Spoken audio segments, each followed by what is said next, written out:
तुम्ही आणि जेनेलिया वहिनी दोघं जण सदा समजा बिग बॉसच्या घरात गेलात तर तुम्हाला होस्ट म्हणून कोण पाहायला आवडेल? काय आहे ना, जिनीला जर घरी आल्या तर 2 तासात त्यांना बिग बॉसच म्हणेल की तुम्ही बाहेर जा.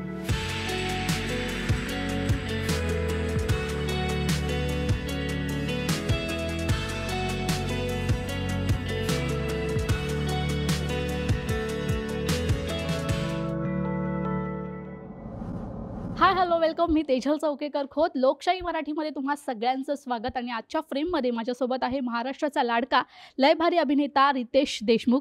आणि आता तो बिग बॉसच्या मंचावर कल्ला करायला सज्ज झाला आहे. रितेश सर, तुमचं लोकशाही मराठीमध्ये खूप खूप स्वागत. Thank you ma'am, thank you so much. Yes. मराठमोळ्या अंदाजात ढोल ताशाच्या पथकात खूप सुंदर असं वेलकम झालेलं आहे. आणि मराठीमध्ये पुन्हा एकदा कल्ला करायला तुम्ही सज्ज झाला आहात. काय सांगताय, महाराष्ट्राचा संपूर्ण प्रेक्षक तुम्हाला बिग बॉसच्या होस्टिंग करताना पाहण्यासाठी उत्सुक आहे.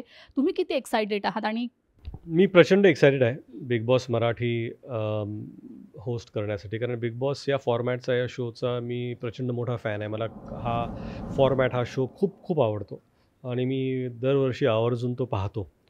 आणि मला असं वाटतं की आता कसं आहे, तुम्ही प्रेक्षक असल्यामुळे सगळे मी जे शोज होतात एपिसोड्स, ते मी लाईव्ह पाहिलेत आणि कधी मिस झाले तर रेकॉर्ड करून जे आपण रिपीटमध्ये पाहतो तसं पाहत होतो. पण आता होस्टिंगमध्ये काय ना, प्रत्येक गोष्टीला ते डॉक्टरसारखं बघणं फार गरजेचं आहे. काय प्रत्येकाची पल्स आहे, काय बी पी कोणाचा वाढला आहे, कोणाचा कमी झाला आहे, कुठल्या विटॅमिनची कोणाला गरज आहे, ते सगळं पाहण्याची गरज आहे. आणि मला असं वाटतं की एक्साइटमेंट तर प्रचंड आहे आणि होस्ट करायला पण मजा येईल. नक्कीच. सर, बॉलिवूडमध्ये सलमान खानला सगळेजण भाई म्हणतात आणि तुम्ही भाऊ म्हणता. तुम्ही एकमेव जे भाऊ म्हणता. तर आणि तुम्ही बिग बॉस हिंदीमध्ये गेला होतात, तर मराठीमध्ये सलमान सरांना तुम्ही इन्व्हाइट करणार आहात का? मजा येईल ना त्यांना इन्व्हाइट. हो, नक्की ना, करू ना आपण एखादा एपिसोड कधीतरी. नक्की करायला मजा येईल त्यांच्याबरोबर. त्यांच्याकडून काही टिप्स घेतल्यात का? कारण शाळा, वीकेंडची जी शाळा असते ती खूप महत्त्वाची असते. तर त्या ती स्पर्धकांची शाळा घेण्यासाठी तुम्ही किती प्रिपेअर आहात? कारण तुमचा स्वभाव म्हणजे तुमचा बिहेवियर एकंदरीत तसा नाही आहे. तर तुम्ही ॲग्रेसिव्ह व्हाल, कसे व्हाल आणि किती स्वतःला कंट्रोल कराल?